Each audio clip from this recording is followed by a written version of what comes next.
Okay.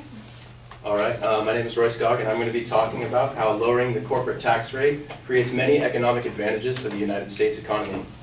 Now, first off, recently, I'm sure you've heard about the major tax overhaul that passed through Congress. This is the largest tax overhaul since 1986, and a major proposition in that tax plan was lowering the corporate rate from 35% to 21%. Now, just for some context, at the 35% rate, that put the United States corporation tax at the third highest across the world, with only Dubai and other extremely wealthy small population countries topping that.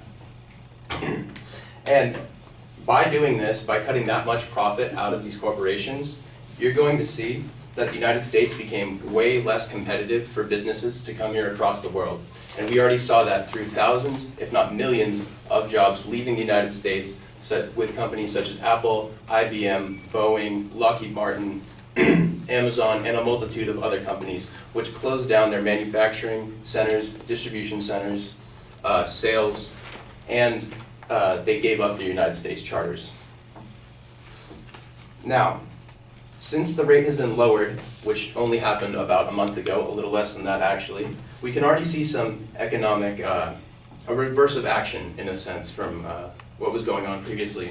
Now we have a multitude of companies actually re-entering the United States market, such as Apple, who as early as a week ago committed to investing $36 billion back into the United States, as well as hiring over 200,000 new employees.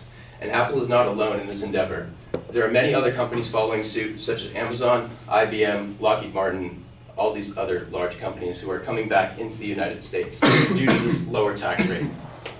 And economic anticipation and optimism is widely apparent. You can see this with the recent, right after the election, you're seeing the stock market spike.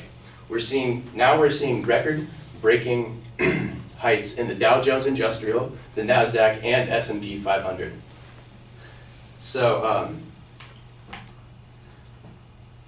so companies have been investing significantly more money in the United States with this new optimism, with this new, because of this new tax plan and other economic assurances.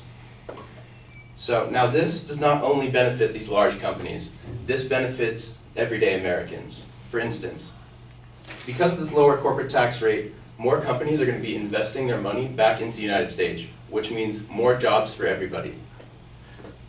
Again, companies I have repeated before, including Ford, IBM, a bunch of other car companies, Walmart, have all announced bringing hundreds of thousands of jobs each into this country, and we are expected to see record job numbers in the coming months.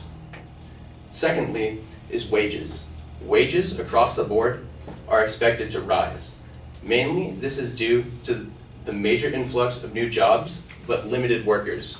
Since workers now have a multitude of jobs and other job opportunities to choose from, these companies are going to be competing with one another to maintain and keep these other employees. And this can increase, and we saw this with Walmart as of late.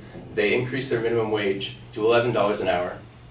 And many other companies such as AT&T and Comcast have announced hundreds of thousands of dollars in bonuses for their employees, as well as more benefits packages and increased benefits for all their employees. And lastly, I would like to show that growth for the overall economy is good for everybody. Now, since the recent presidential election and the spiking economy and stock market, economic growth has risen above 3% for the first time in 8 years. This is unprecedented, and many people before this claimed either the economy would crash or that 3% is simply impossible and unattainable. As we stand here today, in the most recent financial quarter, it was 3.2%. This, and many people claim this was impossible, but the administration today still claims that they can get to 4%, and we will see this in the coming years. I'd like to end on that this action taken by Congress is fairly recent, and we are only just now beginning to see the benefits of this lower corporate tax rate, and there are many benefits still yet to come. Thank you.